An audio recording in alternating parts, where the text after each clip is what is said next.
አርእስተ ዜና። በዘንድሮ የሐጅ ጉዞ የንሱክ ካርድ መያዝ ግዴታ መሆኑ ተገለጸ። የሶማሊያ ህፃናት በኢራን ጦርነት ሳቢያ ለከፋ ረሃብ መጋለጣቸው ተነገረ። የባህረ ሰላጤው ሀገራት በወቅታዊ ጉዳዮች ዙሪያ ለመምከር በጅዳ ተሰባስበዋል። እስራኤል 2 ታዋቂ ፍልስጤማውያን ዳኤዎችን ወደ አልአቅሳ መስጂድ እንዳይገቡ አገደች።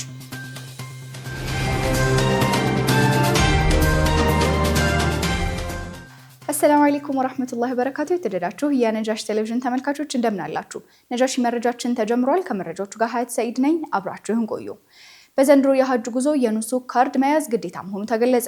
የእስልምና ጉዳዮች ጠቅላይ ምክር ቤት የሐጅና ኡምራ ዘርፍ ባወጣው መግለጫ በዘንድሮ የሐጅ ተጓዦች በሳውዲ አረቢያ በሚቆዩባቸው ጊዜያት ሁሉ ማንነታቸውን የሚገልጸውንና ዘመናዊ መረጃዎችን የያዘውን የኑሱክ ካርድ መያዝ ግዴታ መሆኑን አስታውቋል። ኑሱክ ካርድ በሳውዲ አረቢያ መንግስት የተረጋገጠ ይፋዊ ሰነድ ሲሆን ተጓዦች በተቀደሱ ስፍራዎች በነፃነት እንዲንቀሳቀሱና የሐጅ ጉዟቸውን እንዲያቀላጥፉ የሚያስችል ብቸኛ መታወቂያ ነው። ይህ ካርድ የአገልግሎት ሰጪ ድርጅቶችን መረጃ ከመያዙ ባለፈ ተጓዦች የኡምራ ፈቃድ ለማውጣት፣ ረውዳን ለመጎብኘት ወረፋ ለመያዝ እንዲሁም ቅሬታዎችን ለማቅረብ እንደሚያገለግልም ተገልጿል። በተጨማሪም ካርዱ የሰላት ወቅትን ለማወቅ፣ ቁርአን ለመቅራትና አዝካሮችን ለማድረስ የሚያስችሉ ንዑሳን የዲጂታል መተግበሪያዎችን ያካተተ በመሆኑ ለተጓዦች መንፈሳዊ ተግባራት ከፍተኛ እገዛ ያደርጋል ተብሏል። የአራህማን እንግዶች ሳውዲ አረቢያ ሲደርሱ ካርዱ በአገልግሎት አቅራቢያ ድርጅቶች በኩል የሚሰጣቸው ሲሆን ካርዱን ከተረከቡበት ጊዜ ጀምሮ ወደ ሀገር ቤት እስኪመለሱ ድረስ በአንገታቸው ላይ እንዲያንጠለጥሉት ጥብቅ ማሳሰቢያ ተላልፏል። ንሱክ ካርድ ሳይዙ መንቀሳቀስ በፍጹም የማይቻል መሆኑን ያስታወቀው የሐጅና ኡምራ ዘርፍ ተጓዦች ለዚህ ተግባራዊ መመሪያ ተገቢውን ትኩረት እንዲሰጡ አሳስበዋል። ምንጩ የኢትዮጵያ እስልምና ጉዳዮች ጠቅላይ ምክር ቤት የሐጅና ኡምራ ዘርፍ ነው።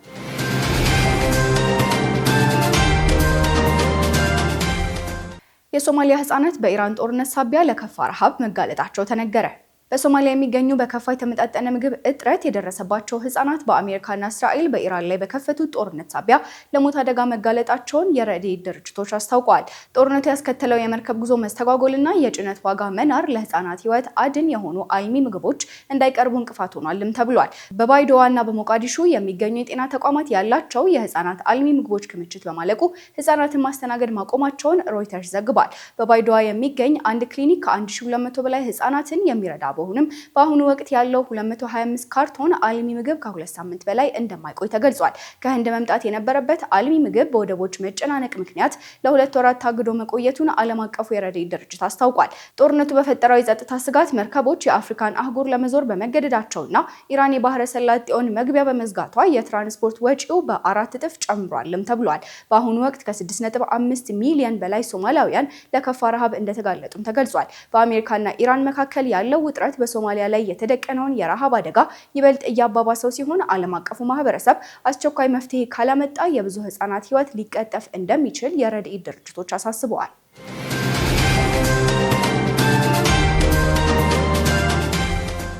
የባህረ ሰላጤው ሀገራት በወቅታዊ ጉዳዮች ዙሪያ ለመምከር በጅዳ ተሰባስበዋል።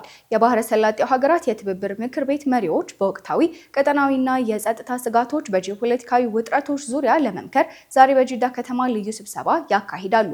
ይህ በሳውዲ አረቢያ አስተናጋጅነት የሚካሄደው አስቸኳይ ጉባኤ በተለይም በሆርሙዝ ወሽመጥ የባህር ላይ ደህንነት መታወክና በታላላቅ የኢነርጂ ተቋማት ላይ እየተሰነዘሩ ባሉ ጥቃቶች ዙሪያ ጥብቅ ውይይት እንደሚያደርግም ይጠበቃል። የኩዌት ዜና አገልግሎት እንደዘገበው በዚሁ ልዩ ጉባኤ ላይ የኩዌት አልጋ ወራሽ የሚመሩት ከፍተኛ የልዑካን ቡድን ይሳተፋል።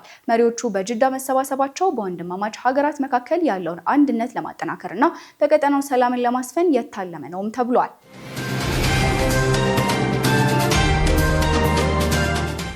እስራኤል 2 ታዋቂ ፍልስጤማውያን ዳኤዎችን ወደ አልአቅሳ መስጂድ እንዳይገቡ አገደች። የእስራኤል ባለስልጣናት 2 ታዋቂ ፍልስጤማውያን ዳኤዎች በቁጥጥር ስር በዋለችው ምስራቅ ኢየሩሳሌም በሚገኘው አልአቅሳ መስጂድ ለ1 ሳምንት እንዳይገቡ መታገዳቸውን አናዶሉ የዜና ምንጭ ዘግቧል።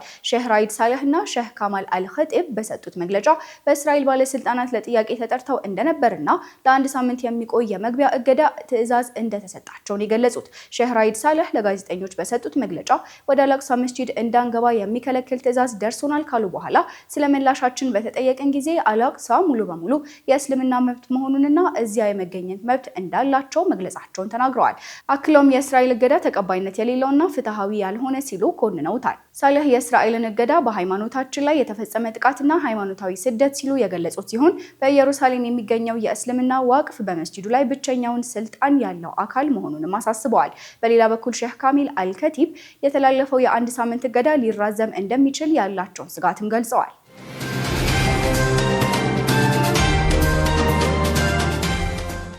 እስራኤል ውሃን በጋዛ እንደ ጦር መሳሪያ እየተጠቀመች ነው ሲል ድንበር የለሽ የሕክምና ቡድን ከሰሰ። የእስራኤል ባለስልጣናት በጋዛ ሰርጥ የሚኖሩ ፍልስጤማውያንን ለህልውናቸው አስፈላጊ ከሆነው የውሃ አቅርቦት ስልታዊ በሆነ መንገድ እያገዱ መሆኑን ድንበር የለሽ የሕክምና ቡድን አስታውቋል። ቡድኑ ድርጊቱ በዜጎች ላይ የሚፈጸም የጋራ ቅጣት ሲል ገልጾታል። ድንበር የለሽ የሕክምና ቡድኑ ውሃ እንደ ጦር መሳሪያ በሚል ርዕስ ባወጣው አዲስ ሪፖርት በጋዛ የሚገኘው የሲቪል ውሃ መሰረተ ልማት በከፍተኛ ሁኔታ እንደወደመና የእርዳታ አቅርቦት መታገዱንም ገልጿል። ይህ የእስራኤል ድርጊት በፍልስጤማውያን ላይ እየፈጸመችው ያለውን የዘር ማጥፋት ወንጀል አካል መሆኑን ያሳያልም ብሏል። በጋዛ የታየው የውሃ እጥረት በአጋጣሚ የመጣ ሳይሆን ታቅዶበት የተሰራ መሆኑን፣ ይህም ከሲቪል ግድያ፣ ከጤና ተቋማት መውደም እንዲሁም ከመኖሪያ ቤቶች መፈራረስ ጋር ተዳምሮ በፍልስጤማውያን ላይ አስከፊ ኑሮ ሁኔታን ለመፍጠር ሆን ተብሎ የተደረገ መሆኑን ሪፖርት ያመለክታል። የተባበሩት መንግስታት ድርጅት፣ የአውሮፓ ህብረትና የዓለም ባንክ መረጃዎችን በመጥቀስ እስራኤል በጋዛ የሚገኙ 90 በመቶ የሚሆኑ የውሃና የፍሳሽ ማስወገጃ ተቋማትን ማውደሟና ጉዳት ማድረሷን ገልጿል። ድርጅቱ የውሃ ማጣሪያ ማሽኖችን፣ ፓምፖችንና ታንከሮችን ለማስገባት ካቀረባቸው ጥያቄዎች መካከል ሲሶ ወይም 1/3 በእስራኤል ውድቅ ተደርጓል አሊያም ምላሽ አልተሰጣቸውም ብሏል። ሰዎቹ ውሃ ለማግኘት በሚሞክሩበት ወቅት በጥይት እንደሚመቱና እንደሚገደሉ የገለጸው የድርጅቱ የራሱ የውሃ ማከፋፈያ ተሽከርካሪዎችና ጉድጓዶች ሳይቀሩ ጥቃት እየደረሰባቸው እንደሆነም አረጋግጠዋል።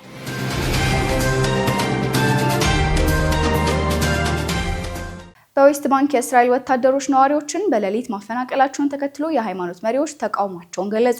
በዌስት ባንክ የሚገኙ የሃይማኖት መሪዎችና የዘርፉ ምሁራን እስራኤል በካፍር አቃብና በቀላንዲያ የስደተኞች መጠለያ ካምፕ ላይ በቅርቡ የፈጸመችውን ወታደራዊ ወረራ በጽኑ አውግዘዋል። በሌሊት በተፈጸመው በዚህ ወረራ ወቅት ወታደራዊ ኃይሎች ወደ ሲቪል መኖሪያ ቤቶች በኃይል ዘልቀው በመግባት ምንም አይነት ቅድመ ማስጠንቀቂያ ወይም አማራጭ መጠለያ ሳይሰጡ ነዋሪዎችን ከቤታቸው እንዲወጡ አስገድደዋል። እነዚህም የቤተሰብ መኖሪያ ቤቶች በአሁኑ ወቅት ወደ ወታደራዊ ካምፕነት መቀየራቸውም ታውቋል። ይህ ድርጊት ከፍተኛ ክብር በሚሰጠው እስላማዊ ማህበረሰብ ዘንድ ከፍተኛ ቁጣንም ቀስቅሷል።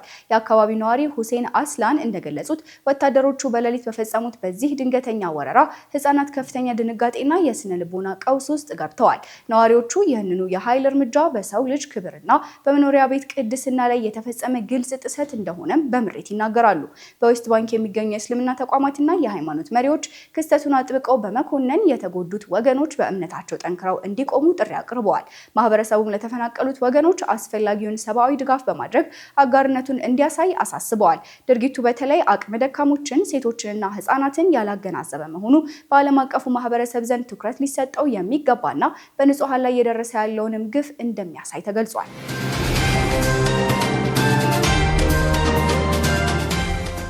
በኢራቅ ለዘብተኛ ፖለቲከኛ አሊ ላዚዳኒ የሀገሪቱ ጠቅላይ ሚኒስትር ሆነው ተመረጡ።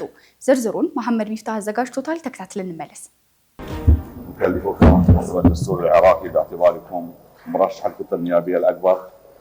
በኢራቅ ለወራት ያንዣበበው የፖለቲካ ጭጋግ ተገፎ አገሪቱን ከገጠማት ህገ መንግስታዊ አዘቅት ለመታደግ አሊ አልዛይድ የተባሉት ለስላሳ ፖለቲከኛ ብቅ ብለዋል። የባንክ ስራ አስፈጻሚና የተቋማት መሪ የሆኑት አልዛይዲ በፖለቲካ ሽኩቻ የቆሰለችውን ሀገር ለማከምና የገጠማትን የስልጣን አጣብቂኝ በሰላማዊ መንገድ ለመፍታት ብቁ ሆነው ተገኝተዋል። ባለፉት ሳምንታት በኢራቅ የፖለቲካ ኃይሎች መካከል የነገሰው የአመራር ፉክክር ሀገሪቱን ወደ አደገኛ ፖለቲካዊ ምስቅልቅል አስገብቷት ነበር። የቀድሞው ጠቅላይ ሚኒስትር ኑሪ አልማሊኪ ዳግም ለስልጣን መጎምጀታቸው፣ በሌላ በኩል ደግሞ መሐመድ ሺአ አልሱዳኒ መንበራቸውን ላለመልቀቅ መታገላቸው ህዝቡንና ሀገሪቱን ለከፍተኛ መከፋፈል ዳርጎት ቆይቷል። የዋሽንግተን ግልጽ ጣልቃ ገብነትና የውስጥ ክፍፍሉ ሁኔታውን ይበልጥ ቢያወሳስበውም ሰኞ ምሽት የፖለቲካ ስምምነት በአስተዋዩና ለስላሳው ፖለቲከኛ አሊ አልዛይድ አማካኝነት ፍሬ አፍርቷል።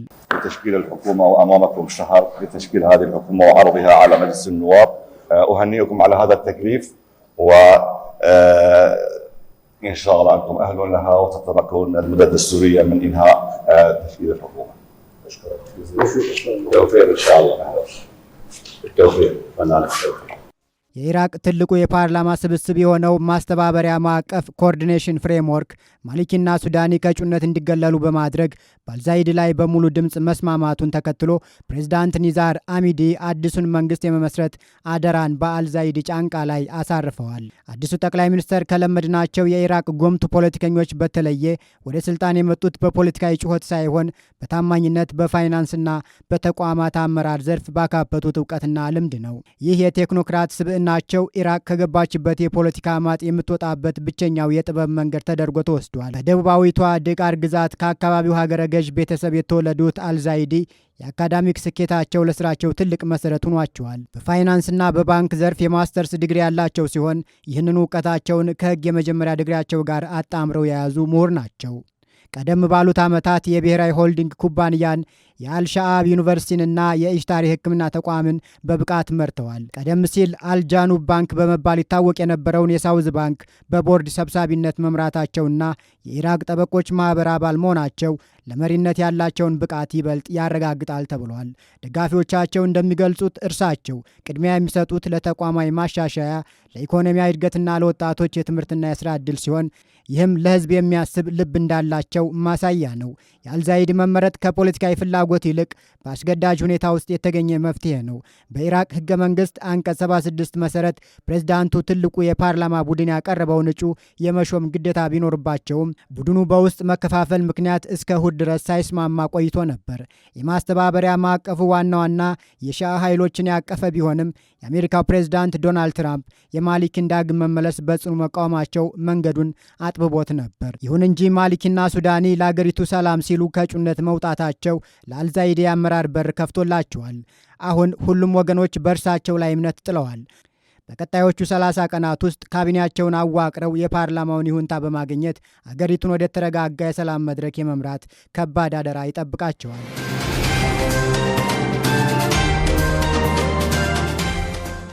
የተደራሽ ተመልካቾቻችን ለሳቱ ያጠናቀርናቸው መረጃዎች የተከታተላችኋቸውን ይመስሉ ነበረ። መረጃዎችን ያደረስኳችሁ እኔ ሀያት ሰይድ ነበርኩኝ። ወሰላሙ አለይኩም ወራህመቱላሂ ወበረካቱ።